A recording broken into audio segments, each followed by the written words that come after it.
Bismillahirrahmanirrahim. Assalamualaikum warahmatullahi wabarakatuh. Hidup itu bergantunglah kepada Allah, jangan pernah bergantung kepada selain Allah. Nabi sudah mengatakan jika mereka bergantung kepada manusia, siap-siap akan ada kekecewaan. Kalau mereka bergantung kepada Allah, insya Allah akan senang dan bahagia dunia sampai akhirat, insya.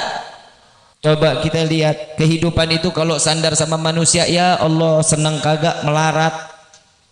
Ya, buat laki-laki banyakin sholat duhanya, yang istri dorong doa dari suaminya, apa tahajud sama sholat duha. Kalau kita udah bergantung kepada Allah, insya Allah bahagia Pak, bahagia Ibu. Rezeki mah sedikit banyak, alhamdulillah. Tuh lihat, kalau kita kan sekarang banyak kurang apa banyak lebihnya? Sampai mati juga kurang. Betul apa enggak? Betul apa enggak? Udah dandan cakep, Allah kasih lengkap, mata, hidung, bibir, jidat, mau lebar, mau deket, kuping mau caplang, mau kecil, mau lebar, terserah. Allah udah kasih pas buat kita. Betul enggak?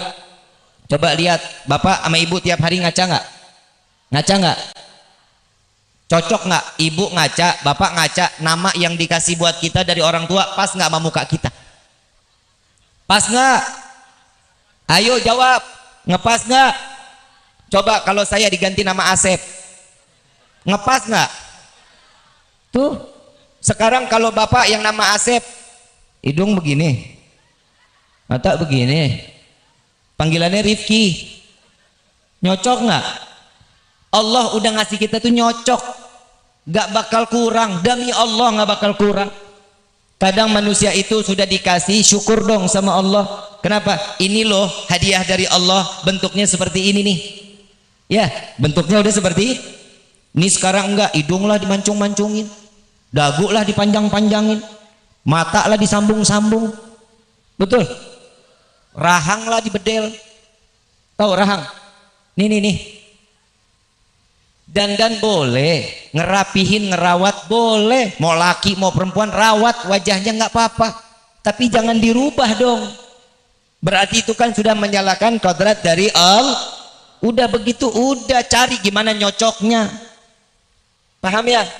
Yang perempuan rambut dipanjang-panjangin, disambung-sambung, begitu dijambak copot, bagaimana kan repot. Ya udah, syukur aja, udah alhamdulillah. Kalau semua kita bergantung kepada Allah, senang bukan main. Ada salah satu kisah, ada anak daripada Sayyidina Abdullah bin Umar bin Khattab radhiyallahu anhu wa radahuma. Beliau ini yang bernama Salim. Sayyidina Umar punya anak Abdullah, Abdullah punya anak namanya Salim radhiyallahu anhuma. Salim ini orangnya taat ibadah kepada Allah, ngikutin jejak kakeknya Sayyidina Umar bin Khattab radhiyallahu anhu wa radhahu.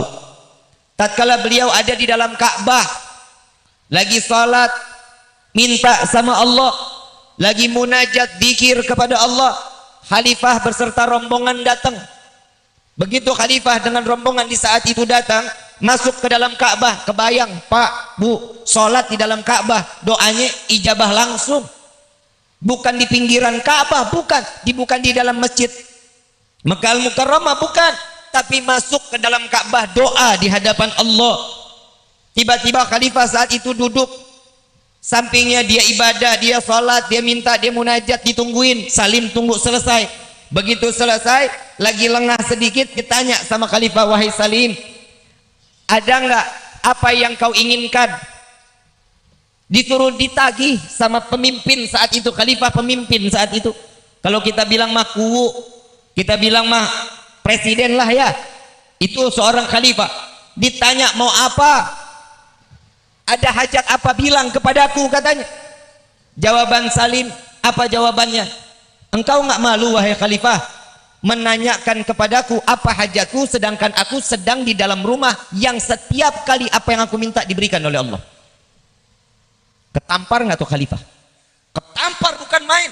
Lah, minta seorang manusia ngasih sesuatu, nagih, dikasih, ditawarin, ditolak, sedangkan ini ada di dalam rumahnya Allah.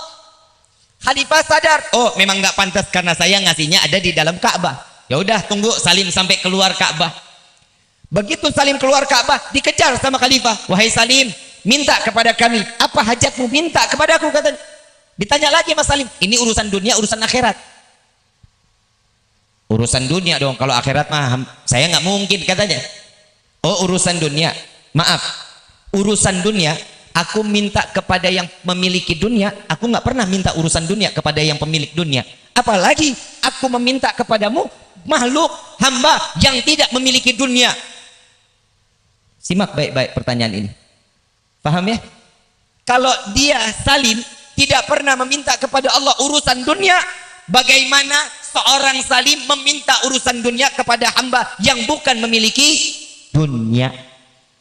Dari kisah ini ambil kesimpulan, Salim tidak pernah meminta selain kepada Allah.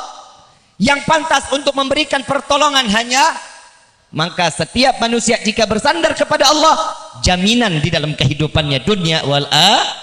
Rabbana atina fid dunya hasanah wa fil akhirati wa qina adzab.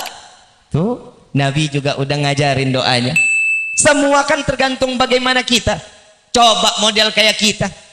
Pak Kuwu datang, mau hajat apa? Dana desa udah turun belum?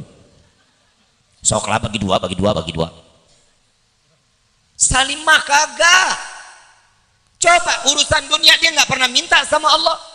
Coba kalau kita urusan dunia minta akhirat, pernah kita minta sama Allah? Woi, pernah minta urusan akhirat sama Allah? Kapan? Kalau lagi sakit. Betul? Padahal Allah udah kasih tanda lewat Nabi Muhammad SAW. Setiap manusia jika bergantung kepada Allah, kematiannya pun aman. Kenapa? Udah dikasih tanda-tanda sama Allah lewat Nabi Muhammad. Gigi copot, tanda mati. Oi, yang ngompong. Gigi copot, tanda mati. Yang kedua, kulit ditarik, lama baliknya. Apa namanya tuh? Keriput. Keot. Kempot, iyalah begitu. Itu tanda mati. Mulut nggak ada rasa, pahit. Bukan corona, bukan. Tanda mati. Pernah mulut pahit? Pernah ngerasain nggak enak mulutnya? Tanda mati. Hahaha. Orang dikawarin dikasih tahu tanda mati di sini mah pada senang, orang Garajati mah emang ahli sorga. Tapi bohong.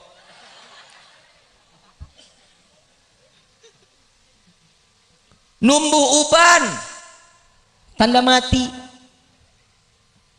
Lagi udah ubanan masih pakai legging aja lu. Ini Allah, lewat Allah baik, lewat Nabi Muhammad SAW. Ibu bapak yang dirahmati oleh Allah, apa sih yang kita harapin selain kehidupan senang dunia, senang akhirat? Dan jangan lupa, udahlah kalau kita urusan ibadah mah blow on, bener? Baca Quran kadang iya kadang kagak. Kalau lagi iya itu juga Ramadan juga minggu pertama, betul nggak? Satu juz nggak kelar satu minggu, bener? Tuh dia. Tapi tolong diusahakan kita setiap hari lebih sering megang handphone apa megang Quran. Nggak usah dijawab, dalam hati aja, padahal mah malu kalau dijawab, betul nggak? Sering baca WhatsApp apa sering baca Quran? Jangan dijawab, dalam hati aja. Kalau itu mah gue udah tahu, betul. Yang nyelamatin kita WhatsApp apa Quran? Kenapa yang dibaca WhatsApp? Ini dunia udah mulai terbalik. Ibu bapak yang dirahmati oleh Allah, tolong sisain satu waktu aja, satu waktu sebentar, nggak sampai 1 jam juga nggak apa-apa. Ambil Quran, baca Quran. Bib, saya sibuk, nggak bisa sama sekali. Kalau udah kepepet banget, emang udah udah sibuk bukan main, nggak ada waktu sama sekali. Minimal auzubillahi minasyaitonirrajim, bismillahirrahmanirrahim, alif lam mim, sadaqallahul azim. Gak apa-apa, yang penting tahu bahwa kita ini seorang hamba, tugasnya cuma ibadah. Kita baca Quran tinggal baca, nggak harus menghafal kayak para sahabat Nabi Muhammad SAW. Ini nih masalah di dalam hidup kita, makanya rumah tangga kita tuh ancur-ancuran. Rezeki kita kadang datang, kadang kagak. Kenapa? Karena kita sudah lupa sama Allah. Seakan-akan kita nggak butuh sandaran lagi kepada Allah. Ibu bapak yang dirahmati oleh Allah, 1 tambah 1 tetap hasilnya 2. Betul? Nggak bakal pernah menjadi 3, 4, 5, 6, 10. Nggak akan. Tetap 1 tambah 1 hasilnya 2. Sama rezeki, banyak, dikit, semua dari Allah. Gak akan. Kita kalau udah dikasih segini, alhamdulillah, syukur aja sudah. Sandarkan diri kepada Allah, syukur kepada Allah. Disitulah titel seseorang akan dititipkan iman dan dijaga oleh Allah sampai matinya. Amin ya rabbal. Salah kalau kita punya sandaran mah ke orang lain, sandar kepada manusia lain, ya naudzubillah min dzalik. Bu, Pak, ada satu kisah. Nih kita masalah rezeki saya bicara, boleh? Boleh ya? Nabi Sulaiman ngelihat semut. Tahu semut? Semut lagi gendong gandum. Lagi gendong, lagi jalan ke pinggir sungai ini semut, dilihatin sama Nabi Sulaiman. Ada katak, kodok. Apa? Bangkong. Iyalah itu ya. Padahal kodok, bangkong mas sarua ya. Ya begitu modelnya. Ini semut masuk ke dalam mulut kodok.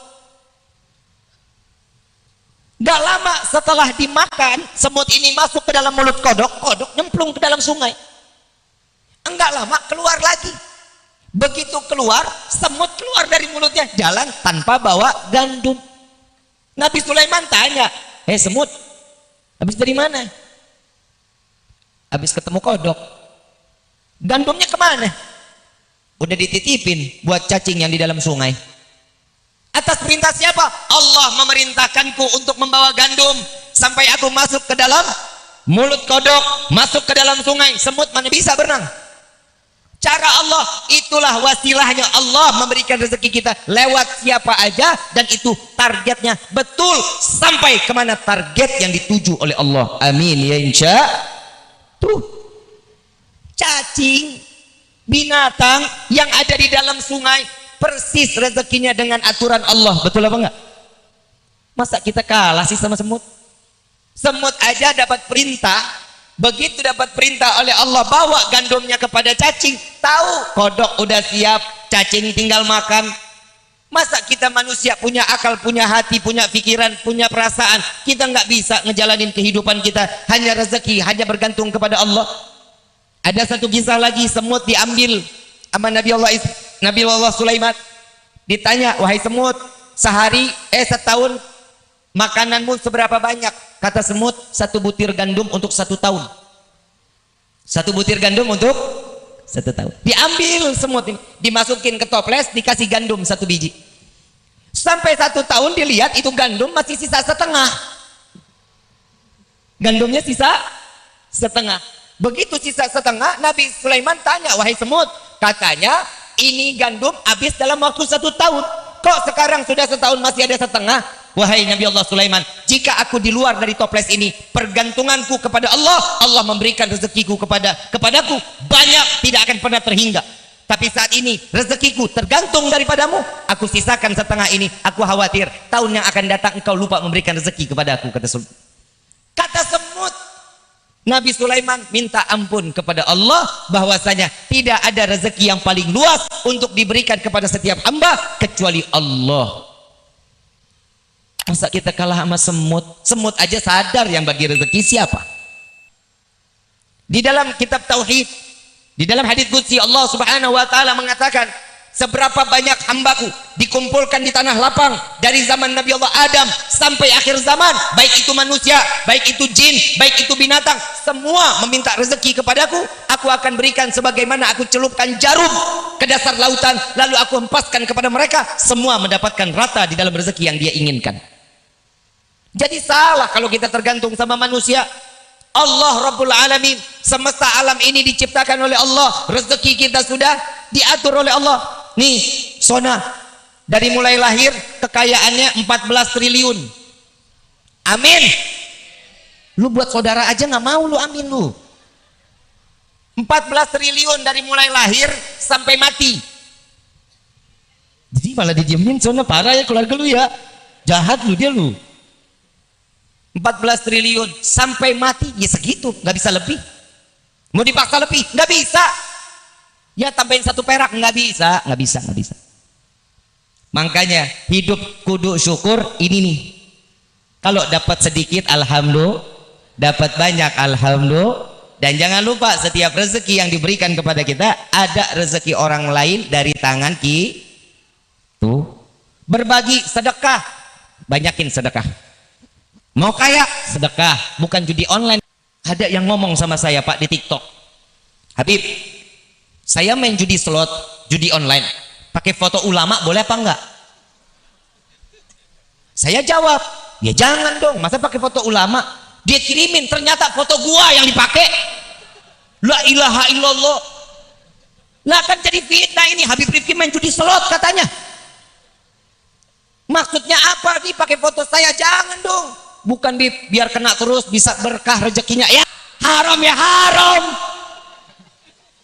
Judi nggak ada yang ngejanjiin jadi kaya, nggak ada.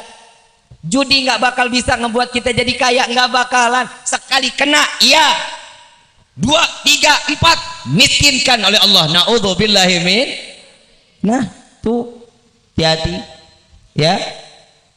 Yang jelas saya udah nyampein yang judi haram, betul, betul. Insya Allah kita nggak bakal ngejalanin lagi lah. Udahlah main ngecak nomor apa namanya, togel nomor dicakin lah. Masa gara-gara nomor dapat duit? Tuh hati-hati ya, jangan. Udah rezeki pasrahin sama Allah. Mau kaya udah ada jalannya. Salat duha 2, 4, 6, 8, 10, 12. Tuh jalanin. Selesai, lihat doanya. Ya Allah, jika ada rezeki yang kami yang dari atas, turunkan. Yang jauh, yang di bawah tanah, keluarkan. Ini loh minta, kita paksa Allah untuk memberikan rezeki buat kita. Bib, saya sudah baca Waqiah, udah. Saya sholat duha udah, baca surat Ibrahim.